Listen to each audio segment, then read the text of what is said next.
2014 Hyundai Elantra sits among a very competitive and worthy group of rivals in the compact car category for your almighty dollar, namely the Ford Focus, the Honda Civic, the Mazda 3, and the Toyota Corolla, just to name a few. But one of the areas where this vehicle stands out is the fact that it's available in 3 trim levels. You have the sedan, the coupe, and the hatchback. Our tester this week is the coupe. But probably most impressive is the fact that it's backed by a 10-year, 100,000-mile powertrain warranty for original owners. Now that's saying something in this day and age. Hello and welcome back to Everyman Driver. I'm Dave Erickson. Thanks so much for watching.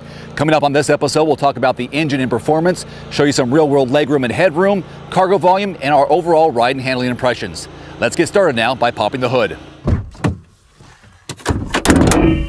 Pretty straightforward here under the hood of the Elantra. You have a 2-liter inline 4-cylinder GDI engine mated to a 6-speed automatic or a manual transmission. This is a larger engine from last year. They had a 1.8 liter. This gets 173 horsepower, 154 pound-feet of torque. Fuel economy, 24 city, 34 highway is the estimated MPGs. I've been getting in mixed driving right around 27 miles per gallon, so I'm very happy that I nearly got what they projected to be the average in mixed driving. It's also a small gas tank, 13.2 gallons, and the recommended fuel type is regular, unleaded.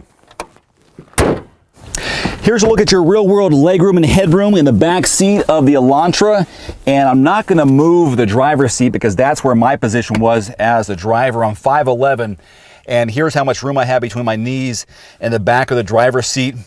Pretty good, surprisingly, and overall comfort, it's a little bit on the stiff side, but not a big deal for this back seat. You have one blank handle, and it's only for the front passenger, so be sure to buckle up here in the back. You do have a pair of cup holders in this fold-down armrest, so you can stay hydrated back here. Otherwise, that's the only place to hold drinks. You do have a couple of spots here on either side for maybe keys or a cell phone.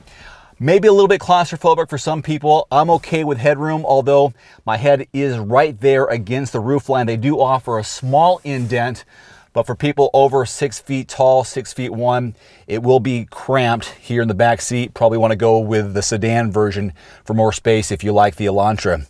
There you go. That's what it looks like here in the back of the Elantra for someone who's 5'11".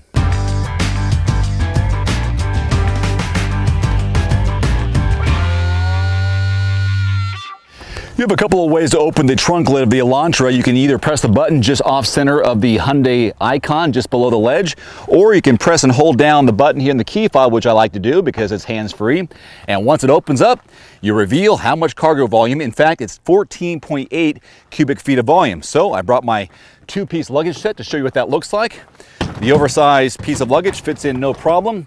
And as always, you'll have no problem putting in your carry-on size. The cool thing also about this cargo volume area is that you can fold down the back seats by pulling these levers.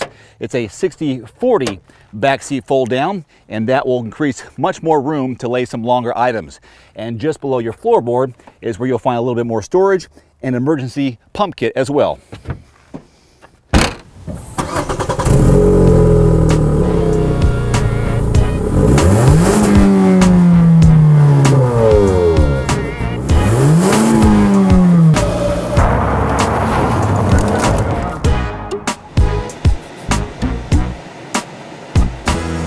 Let's talk some ride and handling here behind the wheel of the Elantra. First off, I really do like the steering feel.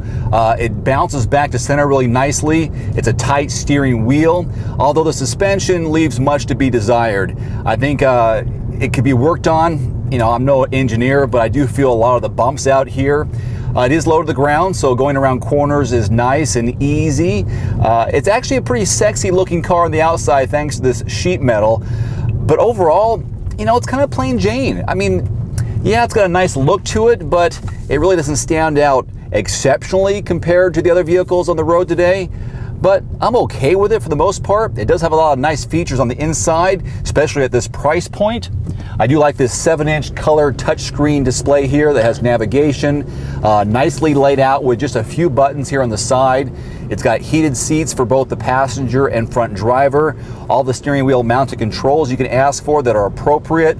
Pretty basic instrument cluster with your RPMs here on the left-hand side, the MPHs on the right-hand side, and then all your specific information about your average miles per gallon, distance, and all that good stuff here in the center. So it's a pretty simple, straightforward vehicle, and I think you're going to get what you pay for in a vehicle that's, you know, just under 20 grand as a base price.